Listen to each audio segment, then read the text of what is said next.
Hello दोस्तों, new novel story में आपका स्वागत है। अरबपति का अपार प्रेमवाइल्ड द्वारा रात के अंधेरे में सालों की कड़ी मेहनत और अचानक धमाकों से घिरा हुआ टेलुला को अंततः बचाया नहीं जा सका। अंतहीन चिंताओं और पछतावे के साथ उसने इस दुनिया को छोड़ दिया। उनके अंतिम संस्कार में कोई भी नहीं दिखाया गया, यहाँ तक कि दूर के रिश्तेदारों या दोस्तों। आश्चर्य की बात है कि हस्कल ने भाग लिया। वह जारिया के साथ पहुंचा, उसके पीछे काइल भी था। वे तीनों अंतिम संस्कार में आए, लेकिन उनके चेहरे दुख से भरे नहीं थे। इसके बजाय उन्होंने आत्मसंतुष्ट मुस्कान पहनी। इस नाटकीय पारिवारिक झगड़े ने काफी समय तक रॉबिन्सशायर में सुर्खियों पर हावी रहा। मीडिया आउटलेट्स अटकलों से भरे हुए थे और अधिकांश लोगों का मानना था कि हास्केल ने कोल्टर के खिलाफ योजना बनाई थी, जो अपनी दयालुता में अंततः वह अपने ही भाई पर गिर पड़ा। कोल्टर को जेल की सजा सुनाई गई थी और बाटन परिवार के मूल्यवान सामान एक एक करके नीलामी कर दिए गए थे, जिससे उन्हें घर कहने के लिए भी जगह नहीं मिली। सिएना बाटन ज्वलंत सूरज के नीचे असहाय होकर खड़ी थी, अपने पिता को ले जाते हुए देख रही थी। वह पूरी तरह से खो गई थी। कुछ ही दिनों में सिएना का जीवन उल्टा हो गया था। उसे अभी भी यह विश्वास करना मुश्किल था कि कुछ दिन पहले वह खुशी से उस आदमी के साथ अपनी सगाई पार्टी की तैयारी कर रही थी जिसे वह प्यार करती थी, और उसके माता पिता ने उसे बुगाटी वेरोन का वादा किया था। अब उसे अकेला छोड़ दिया गया था। कोल्टर को ले जाने से पहले उन्होंने सिएना बाटन को एक लिफाफे दिया। लिफाफे उसके हाथों में एक टन ईंटों के रूप में भारी लग रहा था। जब उसने इसे खोला तो पहली चीज जो उसने देखी वह एक पत्र था। कोल्टर से उसे संबोधित किया गया, सिन्ना, जब तक आप इस पत्र को पढ़ते हैं, मुझे डर है कि आपके पिता ने आपको पहले ही छोड़ दिया है। सच तो यह है कि आप अपनी माँ और मेरी जैविक बेटी नहीं हैं। तुम्हारी माँ हमेशा बच्चों को रखने के लिए बहुत कमजोर रही है, और तुम्हें तुम्हारे पिता ने एक अनाथालय से गोद लिया था। आपने बचपन से ही हार पहनी है। हो सकता है कि यह आपके असली माता पिता के साथ संबंध हो। मैंने एवियनबर्ग में कोल्टन मॉरिस नाम के एक पुराने दोस्त से संपर्क किया है। समय आने पर वह आपकी मदद करेगा। मेरे प्रिय, हालांकि आपकी माँ और मैं आगे की सड़क पर आपके लिए नहीं हो सकते हैं, हम हमेशा आपसे प्यार करेंगे। हर शब्द गहरी भावना से भरा था। पत्र कई स्थानों पर आंसू से दागदार था, और सिएना कल्पना कर सकती थी कि उसके पिता के लिए ये कितना दर्दनाक रहा होगा। इसे लिखो। लेकिन क्यों, माँ और पिताजी, तुम इतने निर्दयी कैसे हो सकते हो? मुझे इस तरह अकेला छोड़ रहे हो। अंकल, मैं इस क्रोध को नहीं भूलूंगा। जारिया, काइल, आप दोनों को लगता है कि आप एक आदर्श मैच हैं, लेकिन आपने हमेशा के लिए जीत हासिल की। जो मैंने सिएना बाटन ने खो दिया है, मैं निश्चित रूप से पुनः प्राप्त करूंगा। ज्वलंत सूरज पृथ्वी पर धड़क रहा था, लेकिन सिएना बाटन का दिल बर्फ के तहखाने की तरह ठंडा महसूस कर रहा था। सड़क पर अपना सामान घसीटते हुए सिएना पसीने से भीगी हुई और गड़बड़ दिख रही थी। अंत में वह और अधिक नहीं पकड़ सका और जमीन पर गिर गया। सीना, सीना। अंधेरे में सिएना ने किसी को सुना धीरे से उसका नाम पर छोटे उकारते हुए। वह आगे बढ़ना चाहती थी, लेकिन अचानक उसने हवा में कदम रखा और एक अंतहीन खाई में गिर गई। सिएना जाग उठी। उसे घेरने वाले सफेद अस्पताल के कमरे से वह चौंक गई और कुछ क्षणों के लिए उलझन में पड़ गई। सब कुछ अजीब लेकिन शांतिपूर्ण लग रहा था। वह कहाँ थी? जैसे ही वह अपनी बाह में फंसी सुई को बाहर निकालने वाली थी, एक ठंडी अपरिचित आवाज ने उसे बाधित कर दिया। घुमाओ मत। आधिकारिक स्वर ने सिएना को जमने पर मजबूर कर दिया। उसका दाहिना हाथ हवा में लटका हुआ था। गहरे भूरे रंग के सूट में एक आदमी धीरे धीरे उसके बिस्तर के पास आया, और सिएना ने क्षण भर स्तब्ध होकर उसकी ओर देखा। वाह, वह अविश्वसनीय रूप से सुंदर था। ये सिर्फ सिएना के दीवाने होने का कारण नहीं था। उसके सामने खड़े आदमी की आंखें सितारों जैसी थीं, उसकी निगाहें छेदने वाली थीं, और वह एक प्रभावशाली उपस्थिति थी जिसका कोई भी महिला विरोध नहीं कर सकती थी। एकमात्र नकारात्मक पक्ष वह ठंडा आभा था जो उसे घेरती थी। जब छोटी ईस से करीब आना मुश्किल हो गया, सिएना अपने बर्फीले टकटकी के नीचे थोड़ा कांप गई। अचानक सिएना बाटन को एक अजीब विचार आया। क्या वे पहले कहीं मिले थे? क्या हम कहीं मिले हैं? बेशक, मैं आपकी मंगेतर हूँ। 10-15 हज के बेतुके जवाब ने सिएना को प्रश्न चिन्ह से भरा सिर छोड़ दिया। वह पहले भी सगाई कर चुकी थी, लेकिन उसका मंगेतर काइल था। हच मॉरिस ने उसके भ्रम को नजरअंदाज कर दिया और अपने सहायक की ओर देखा। संकेत को समझते हुए होलिस ने जल्दी से सभी चिकित्सा कर्मचारियों को बुलाया। बॉस, हमारे पास सब कुछ है। यहाँ एवियनबर्ग के चिकित्सा विशेषज्ञ और विभाग प्रमुख ये सुनिश्चित करने के लिए हैं कि मिस सिएना ओमिस का स्वास्थ्य अच्छे हाथों में हो। युवा डॉक्टरों में से एक ने हच मॉरिस को आश्वस्त किया, मिस सिएना सिर्फ मानसिक रूप से थक गई है और उसे बड़ा झटका लगा है। थोड़ी देखभाल के साथ वह कुछ ही समय में सामान्य हो जाएगी। वह इस निजी अस्पताल के निदेशक थे और हेरोल्ड नाम के हच ग्रिम्स का एक करीबी दोस्त भी था। कई साल पहले दोनों एवी यनबर्ग में मिले थे और बाद में हेरोल्ड ने रॉबिनशायर में इस निजी अस्पताल को खोलने के लिए अपने परिवार की इच्छाओं का पालन किया।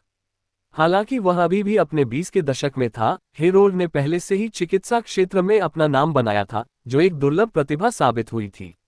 अब कुछ भी गंभीर नहीं है, हेरोल्ड ने हच मॉरिस से कहा। उसने सिएना बार्टन की जांच की और अपने क्लिपबोर्ड पर कुछ लिखा। हच ने जवाब में सिर हिलाया।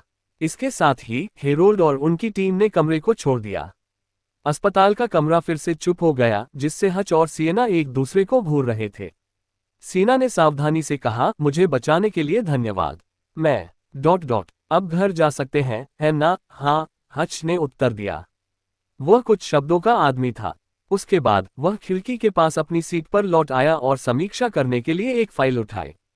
छोड़ने के लिए हरी रोशनी के साथ सिएना ने अपने दिमाग में राहत की आह भरी। लेकिन वह कहाँ जा सकती थी? उसके परिवार की सारी संपत्ति नीलामी में दे दी गई थी। क्या उसे विनोना जाना चाहिए? नहीं, ऐसा होगा काम। विनोना को एक छायादार किराए की एजेंसी के माध्यम से एक सस्ती जगह मिल गई थी, और अगर एजेंसी को पता चला कि कोई और वहां रह रहा है, तो यह अतिरिक्त शुल्क पर एक बड़ा हंगामा पैदा करेगा। इससे उसके पास लोगन को परेशान करने के अलावा कोई विकल्प नहीं बचा। हालांकि लोगन अपनी प्रेमिका के साथ रह रहा था। यद्यपि सिएना उससे काफी परिचित थी, फिर भी यह उनका निजी स्थान था और वह बहुत लंबे समय तक हस्तक्षेप नहीं करना चाहती थी। सिएना बार्टन केवल अस्थायी रूप से उसके स्थान पर रह सकती थी। जैसे ही वह बस गई, उन्होंने बाहर जाने की योजना बनाई। उसने खिड़की के पास खड़े आदमी की ओर देखा। सर, क्या आप मुझे एक और एहसान कर सकते हैं? मुझे एक दोस्त को फोन करने की जरूरत है, लेकिन यह वास्तव में आपके साथ सुविधाजनक नहीं है। हच मॉरिस ने उसे ठंडी नजर से देखा। मैं तुम्हारा हूँ थी, आपको और किसे बुलाने की जरूरत है? ऐसा कहने के बाद हच की निगाहें थोड़ी अजीब हो गईं। इसके अलावा यह मेरा घर है। अविश्वसनीय। कुछ ही क्षण पहले उसने खुद को मेरा मंगेतर कहा था और अब वह अपने आप को पति के रूप में उन्नत कर रहा है। नहीं नहीं, सिएना बार्टन ने अपना सिर हिलाया। यह प्राचीन काल नहीं था। उसके लिए ये सोचने का कोई कारण नहीं था कि उसे बचाने का मतलब है कि वह अपने जीवन के ऋणी थी। सर, मुझे नहीं लगता कि मैं आपको बिल्कुल जानता हूं, हच मॉरिस। हम सिएना ने उलझन में उसकी ओर देखा। मेरा नाम है, हच मॉरिस ने दस्तावेजों को नीचे रखते हुए कहा और उसकी ओर चल दिया। आपका पति हच मॉरिस है। अब याद है? कौन सा पति? मैं तुम्हें नहीं जानता। सिएना को पूरी तरह से उलझन महसूस हुई। भले ही उसके पास कुछ भी नहीं बचा था, इसका मतलब यह नहीं था कि वह सिर्फ उसे इस तरह से दावा कर सकता है। सिएना बार्टन, हच ने बिस्तर के करीब आते हुए और धीरे से उसकी थोड़ी पकड़ते हुए कहा, आप यह नहीं भूलेंगे कि यासे होटल के शीर्ष राष्ट्रपति सूट में आपकी सगाई की रात क्या हुआ था, है ना? उसकी सगाई की रात यासे होटल के शीर्ष पर राष्ट्रपति सूट में। इसका मतलब केवल यही हो सकता है। शौक में सिएना की आंखें चौड़ी होते देखकर हच को अचानक खुशी का एहसास हुआ। मुझे याद है कि आपकी जांघ के अंदर एक तितली के आकार का जन्म चिन्ह है। ये काफी सुंदर है। इसके अलावा आपके शरीर पर कुछ और भी है। जो हच मॉरिस की निगाहें धीरे धीरे नीचे चली गईं, जिससे सिएना बार्टन उत्साह में उछल पड़ी। वह अपनी बाह में आईवी ड्रिप के बारे में भी भूल गई और जल्दी से अपने कानों को ढक दिया। मैं तुम्हें सुन नहीं सकता। ला ला ला। यदि वह चलता रहा तो वह शर्मिंदा हो जाएगी। ला ला ला। हच ने सिएना की परेशान लेकिन मनमोहक अभिव्यक्ति को देखा और छोटी चीजों को अभी के लिए स्लाइड करने का फैसला किया। वह वापस आने से पहले खिड़की के पास गया और एक दस्तावेज उठाया। वास्तव में कोल्टर ने पहले ही हेस्केल का एहसास कर लिया था। योजना। पिछले महीने उन्होंने एवियनबर्ग में अपने पुराने दोस्त कोल्टन मॉरिस से संपर्क किया और उनसे कहा कि उनके साथ कुछ भी होने के बाद उनकी पत्नी और बेटी की सुरक्षा सुनिश्चित करें। कोल्टर का अनुरोध प्राप्त करने के बाद कोल्टन ने अपने बेटे हच को मदद करने के लिए भेजने का फैसला किया। हालांकि उन्होंने कभी उम्मीद नहीं की थी कि जारिया सिएना की सगाई के दिन हड़ताल करेगी। अगले दिन हेस्केल ने तेजी से कोल्टर को नीचे ले लिया, जिससे सभी हैरान थे कि उन्होंने कितनी जल्दी कार्रवाई की। पूरी तरह से संयोगवश उस दिन सिएना बार्टन का सामना हच मॉरिस था। शुक्र है कि यह हच था, अन्यथा परिणाम अकल्पनीय होते। यह अगले दिन तक नहीं था। निगरानी फुटेज की समीक्षा करते समय कि हच उसे एहसास हुआ कि उसके बिस्तर में बैठी महिला सिएना बार्टन थी, जो रॉबिन से शायद आने का एक कारण था। बेशक सिएना इस बारे में पूरी तरह से अनजान थी। उसने हच द्वारा उसे सौंपे गए दस्तावेज को लिया और कवर पर 5 बोल्ड शब्दों ने उसे झटका दिया। विवाह प्रतिबद्धता पत्र। यह महिला इतनी जोर से क्यों चिल्ला रही थी? ऐसा लग रहा था कि उसकी बीमारी सचमुच खत्म हो गई है। हच ने अपने कान रगड़े, उसे सिरदर्द महसूस हो रहा था। सिएना बार्टन से शादी करना कोल्टन मॉरिस का विचार था, जो संभवतः अपने दोस्त की इच्छाओं को पूरा करेगा। हालांकि हच अपने तरीके से चीजों को करने के लिए जाना जाता था। यदि वह कुछ नहीं करना चाहता था तो कोई भी दबाव उसका मन नहीं बदलेगा। पहले तो वह वास्तव में अनिच्छुक था, लेकिन कभी नहीं उस रात से हच ने अपना मन बदल लिया था और कोल्टन के अनुरोध पर सहमत हो गया था। इसके पीछे और भी कारण होने चाहिए। हच मॉरिस का मन एक महिला की छवि के साथ चमक गया और वह चुप हो गया। मैं मना करता हूं, सिएना बार्टन ने जोर से विरोध किया। उसे ऐसा महसूस हुआ जैसे वे पूरी तरह से अजनबी हों, जिनमें कोई साझा हित या भावना न हो। इसके अलावा उसकी मां का अभी अभी निधन हो गया था और उसके पिता अभी भी जेल में थे। अभी उसके पास इसके बारे में सोचने का मूड नहीं था। हच मॉरिस को उसकी अस्वीकृति से आश्चर्य हुआ। आखिरकार कई महिलाएं श्रीमती बनने के अवसर पर कूद पड़ेंगी। मॉरिस, वह मना करने की हिम्मत कैसे करती है? आपको इतनी दृढ़ता से प्रतिक्रिया करने की आवश्यकता नहीं है, हच ने स्थिति के बारे में आश्वस्त होकर धीरे से कहा। हास्केल शक्तिशाली है। यदि आप बदला लेना चाहते हैं तो ये आसान नहीं होगा, लेकिन मेरे लिए ये सिर्फ एक छोटी सी बात है। सियान ने अपने सामने खड़े आदमी का अध्ययन किया। वह निश्चित रूप से शक्तिशाली लग रहा था, लेकिन आपने अभी कहा कि आपका नाम कौन है? लुई हेंग। सीना ने उस नाम से संबंधित किसी भी जानकारी के लिए अपने दिमाग को रैक किया। उसने सोचा कि उसने दूसरों के साथ अपने पिता की बातचीत के दौरान इसे कुछ बार सुना है। अचानक उसे एक पत्र याद आया जो उसके पिता ने उसे लिखा था, जिसमें उल्लेख किया गया था कि एवियनबर्ग से एक दोस्त उसकी मदद करने के लिए आएगा, जिसका उपनाम लुभी है। लेकिन क्या वह व्यक्ति कोल्टन मॉरिस नहीं था? इसके अलावा क्या उसके पिता का कोई दोस्त इससे बड़ा नहीं होना चाहिए? सिएना बार्टन ने अपने सामने खड़े आदमी के युवा और सुंदर चेहरे को देखा संदेह के साथ। सिएना के लंबे समय तक संदेह को देखते हुए हच मॉरिस थोड़ा अधीर हो गया और समझाया, कोल्टन मॉरिस मेरे पिता हैं और वह आपके पिताजी का एक पुराना दोस्त है। तभी सिएना ने धीरे से सिर हिलाया, उसे थोड़ा विश्वास करने लगा। हालांकि जब उसने उस रात के बारे में सोचा, हच ने देखा कि सिएना का चेहरा धीरे धीरे लाल हो रहा था और अनुमान लगा सकता था कि उसके दिमाग में क्या है। उसका रंग पहले भी पीला था, लगभग बीमार लग रहा था, लेकिन अब गुलाबी रंग की झलक ने उसे आकर्षक और प्यारा बना दिया। जिस तरह से उसकी शर्मीली निगाह हच की आंखों में गिर गई, वह एक बिल्ली के बच्चे की तरह थी जो अपने मालिक द्वारा सहलाया जाना चाहता था, लेकिन उसके पास आने के लिए बहुत डरपोक था, जिससे वह और भी अधिक प्यारी हो गई। उसने सोचा कि वह सिर्फ शर्मीली महसूस कर रही थी, लेकिन वास्तविकता में सिएना सोच रहा था कि उसे उससे शादी करने के अपने इरादे को कैसे त्याग दिया जाए। लेकिन इससे पहले कि सिएना कुछ कह पाती, हच ने अचानक आगे कदम बढ़ाया और उसका चेहरा पकड़ लिया, उसे चूमने के लिए झुक गया। उसका सुंदर चेहरा सिएना के सामने बड़ा दिखाई दिया और एक विशिष्ट मर्दाना सुगंध ने उसे घेर लिया। एक क्षण में हच ने उसके कोमल होठों को अपने से सील कर दिया। सिएना बार्टन अपनी आंखें बंद करने से खुद को नहीं रोक सकी, क्योंकि हच मॉरिस ने अपने होठों को जबरदस्ती अलग कर दिया। उनके मुंह की बैठक का एहसास अपरिचित और रोमांचकारी दोनों था। एक क्षण के लिए सिएना विरोध करना भूल गई। अनुबंध पर हस्ताक्षर करो, आखिरकार तुम पहले से ही मेरी औरत हो, हच ने मुस्कुराते हुए कहा और चुंबन से दूर हट गया। उसकी नजरें उस पर टिकी थीं। सच में सिएना को अभी मदद की जरूरत थी। उसके दो सबसे अच्छे दोस्त विनोना और लोगन उसे कभी अस्वीकार नहीं करेंगे, लेकिन वे व्यवसाय के बारे में कुछ भी नहीं जानते थे। वे संभवतः क्या कर सकते थे? गहरी सांस लेते हुए सिएना ने जुआ खेलने का फैसला किया। ठीक है, लेकिन आपको शादी का समझौता लिखना होगा और मेरे पास कुछ शर्तें हैं। शर्तें? हच ने एक भौहें उठाई, उसे आराम से अभिव्यक्ति के साथ देखा, उसे जारी रखने का संकेत दिया। पहले, आप मेरी स्वतंत्रता को प्रतिबंधित नहीं कर सकते, ठीक है, जब तक आप भाग नहीं जाते। इसके अलावा अगर तुमने ऐसा किया भी तो मैं तुम्हें ढूंढ सकता था, हच ने स्वीकार करते हुए धीरे से हंसते हुए कहा। दूसरा, यदि मैं मना कर दूं तो आप मुझे ऐसा कुछ करने के लिए मजबूर नहीं कर सकते जो मैं नहीं करना चाहता। सिएना के लाल गालों को देखते हुए हच ने ठीक से समझा कि मैं जो नहीं करना चाहता था। उसने एक क्षण सोचा और सिर हिलाया।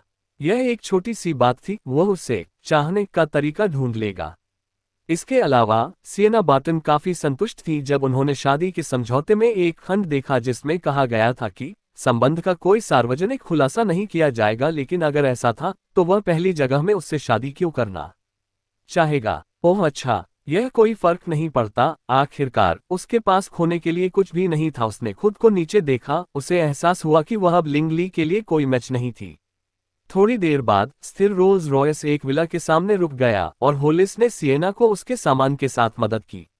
सिएना ने शानदार और सुरुचिपूर्ण इमारत को घूरते हुए हच मॉरिस के पीछे पीछे भव्य प्रवेश द्वार में प्रवेश किया। जैसे ही वे अंदर कदम रखते हैं, एक रमणीय सुगंध हवा को भर देती है। ये भुना हुआ गोमांस था। सिएना की आंखें चमक उठीं। तभी उसे याद आया कि उसने काफी समय से उचित भोजन नहीं किया था। रसोई से एक मुस्कुराती हुई महिला प्रकट हुई। उसने रन पहना हुआ था, स्पष्ट रूप से वह जो खाना बना रही थी। सिएना बार्टन मदद नहीं कर सकी, लेकिन गर्मी की भावना महसूस करते हुए उसने हवा में फैली स्वादिष्ट सुगंधों को सांस के माध्यम से लिया। ट्रूडी पिछले 10 वर्षों से हच मॉरिस के लिए खाना बना रही थी। हच न केवल अपने पिता द्वारा एक मित्र से किए गए वादे को पूरा करने में मदद के लिए रॉबिन से शाया आया था, बल्कि इस क्षेत्र में मॉरिस परिवार का व्यवसाय भी संभालने के लिए आया था। यही कारण है कि ट्रूडी भी साथ आई थी। ट्रूडी ने जल्दी से हच के पीछे सिएना को देखा, जो एक ताज़ा चेहरे वाली युवा महिला थी और थोड़ी थकी हुई लग रही थी। ट्रूडी ने मन ही मन सोचा कि वह हाल की घटनाओं को लेकर चिंतित होगी। मुझे उसकी अच्छी देखभाल करने की जरूरत है। आखिरकार वह भविष्य में घर की महिला हो सकती है। युवा मास्टर, युवा महिला, ऊपर के कमरे तैयार हैं। ट्रूडी ने कहा, आप दोनों को आराम करने के लिए कुछ समय निकालना चाहिए।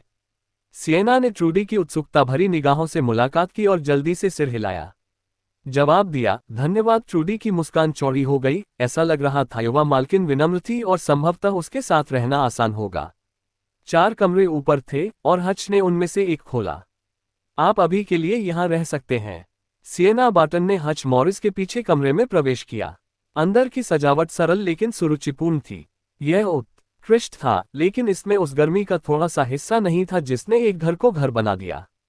फर्श एक नर्म, उच्च गुणवत्ता वाले कालीन से ढका हुआ था जो नंगे पैर चलने पर भी अविश्वसनीय रूप से आरामदायक महसूस करता था। पर्दे को पीछे खींचने से बाहर एक शांत बगीचा दिखाई दिया, जो स्ट्रीट लाइट्स की हल्की चमक में डूबा हुआ था, जिससे एक शांतिपूर्ण और सुंदर दृश्य बन गया। सिएना ने अपने आसपास की हर चीज को आत्मसात करते हुए खालीपन से देखा।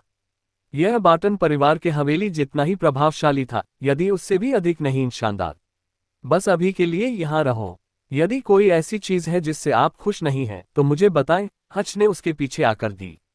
रे से अपनी बाहें उसके चारों ओर लपेट ली। उनका स्पर्श और शब्द बहुत कोमल थे। अब उसे शिकायत करने का क्या अधिकार था? थोड़ा नीचे महसूस करते हुए सिएना ने बस एक नर्म एम बुदाते हुए कहा। उसके उत्साह की कमी को देखते हुए हच ने उसे चारों ओर घुमाया और उसकी थोड़ी उठाई, उसे गहराई से चूमा। हालांकि उनकी शादी शुरू में उनके पिता का विचार था, हच इस बात से इनकार नहीं कर सकता कि वह सिएना के चुंबन द्वारा तेजी से मोहित हो रहा है। सिएना बार्टन, अब से मैं तुम्हारी रक्षा करूंगा। हच मॉरिस के सौम्य शब्द सिएना बार्टन के कानों में घूम गए। उसकी गहराई में देख रहे हेनन, तथा वह उसे मना नहीं कर सकी। हच की छाती इतनी ठोस और चौड़ी थी कि उसने बिना सोचे समझे उसके खिलाफ झुकना चाहा। यहां तक कि जब वह अपने पिता और काइल का सामना कर रही थी, तो उसने कभी ऐसा महसूस नहीं किया था। वे दोनों काफी देर तक खिड़की के पास रुके रहे और हच की चिढ़ाने से सिएना को सांस फूलने लगी। यह महसूस करते हुए कि अगर वे जल्द ही नहीं रुकते हैं तो कुछ अकथनीय होगा, उसने अचानक उस आदमी को दूर धकेल दिया। सतर्कता से पकड़े हुए हच पीछे हट गया। उसके चेहरे पर सदमे लिखा हुआ था, क्योंकि उसने शर्माती सिएना को देखा। इस महिला ने पहले उसके विवाह प्रस्ताव को अस्वीकार कर दिया था और अब उसने उसे दूर धकेलने की हिम्मत की। क्या आप जानते हैं कि आप क्या कर रहे हैं? उसने चकित होकर पूछा। तुम्हें किसने कहा था कि चीजों को बहुत दूर ले जाओ? सिएना ने शर्मिंदा होकर जवाब दिया। भगवान जानता है कि जब हच ने अपने कपड़े एक तरफ खींचने शुरू किए थे, तो उसने लगभग उसे घबराहट में थप्पड़ मारा था। हच के क्षणिक आश्चर्य का लाभ उठाते हुए सिएना जल्दी से कमरे में भाग गई और अपने और हच के बीच जितना संभव हो उतना दूरी बना ली। हच मॉरिस, मत भूलना कि हमने एक समझौता किया है, एक समझौता। सिएना बार्टन कभी कभी काफी भोली हो सकती हैं, लेकिन अब उन्हें धक्का देना वांछित प्रभाव नहीं दे सकता है। एक पल के विचार के बाद हच मॉरिस ने इस बार इसे स्लाइड करने का फैसला किया। ठीक है, चलो नीचे डिनर के लिए चलते हैं। भगवान का शुक्र है, यदि हच मॉरिस ने इस तरह का स्टंट फिर से खींचा तो वह अगली बार वापस नहीं रखेगी। सिएना ने हच के पीछे हटते हुए आंकड़े पर अपनी मुट्ठी लहराया। आखिरकार वह कारेट क्वीन थी और जब समय आया तो उसे उसकी ताकत को कम नहीं आंकना चाहिए। जब वे नीचे पहुंचे तो ट्रूडी ने पहले ही टेबल को एक फैलाव के साथ सेट कर दिया था, जिसमें सिएना की पसंदीदा डिश शामिल थी, भुने हुए गोमांस।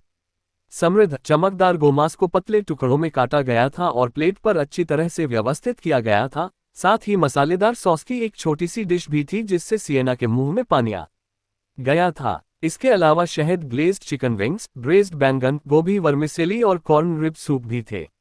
हालांकि यह कोई स्वादिष्ट व्यंजन नहीं था, लेकिन प्रत्येक व्यंजन रसोई की देखभाल और प्रयास को दर्शाता है। ट्रूडी ने चावल परोसा और जाने की तैयारी करने से पहले चॉपस्टिक सेट कर दी। जाने से पहले वह सिएना का बड़ी ही और मुड़ी और बोली, मिस, मुझे आशा है कि ये व्यंजन आपके अनुकूल होंगे। स्वाद, यदि आप कभी कुछ और चाहते हैं तो बस मुझे बताएं और मैं आपके अनुरोध को पूरा करना सुनिश्चित करूंगा। सिएना बार्टन ने महसूस किया कि चूंकि वह किसी और की छत के नीचे रह रही थी, इसलिए उसे अपनी सीमाओं को पार नहीं करना चाहिए। वह जल्दी से खड़ी हुई और ट्रूडी से कहा, ट्रूडी, अब से मुझे सिएना कहो। आपके खाना पकाने की खुशबू अद्भुत है, मुझे आपकी हर चीज पसंद है। ट्रूडी ने सिएना की मीठी मुस्कान को देखा और खुद को उसे अधिक से अधिक पसंद करते हुए पाया। उसने सहमति में सिर हिलाया और रसोई की ओर चली गई। हच मॉरिस की आंखें सिएना पर टिकी थीं, उसकी निगाहें तीव्र थीं, मानो वह कुछ योजना बना रहा हो। सिएना ने अपनी चॉपस्टिक्स को पकड़कर उत्सुकता से अपने भोजन में खुदाई करने से पहले खेल खेल में उसकी ओर जीभ बाहर निकाली।